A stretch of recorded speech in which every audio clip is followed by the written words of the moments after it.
অধ্যায়ের 15 শ্লোক। জ্ঞান যজ্ঞেন চাপ্পন্ন যজন্তমাপুপাস্যতে একত্বেন পৃথকে তেন বহুধা বিশ্বত মুখম।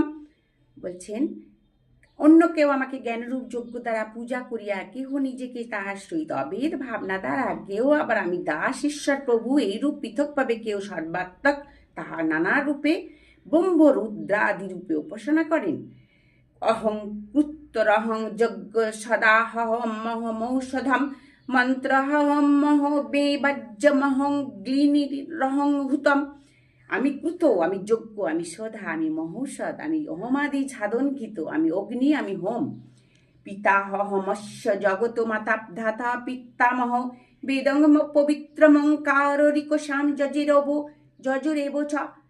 বলছেন, আমি এই জগতের পিতামাতা, ধাতা এবং পিতামহ, জ্ঞেয় পবিত্র অঙ্কার ঋক সাম যজুর বেদ স্বরূপ, গতির ভর্তা প্রভু সাক্ষী নিবাস শরণং শ্রীহাত প্রভব প্রলয় নাস্থান নিধান বীজবহম।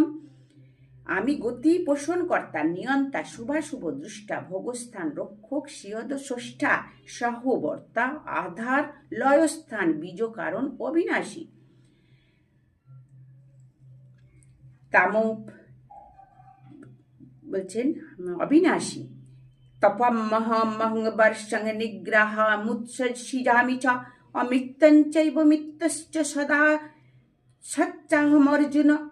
বলছেন, হে অর্জুন, আমি তাপ দিই, আমি বৃষ্টি বর্ষণ করি, আকর্ষণ করি, আমার জীবন মৃত্যুস্থল সূক্ষ্ম অদৃশ্য।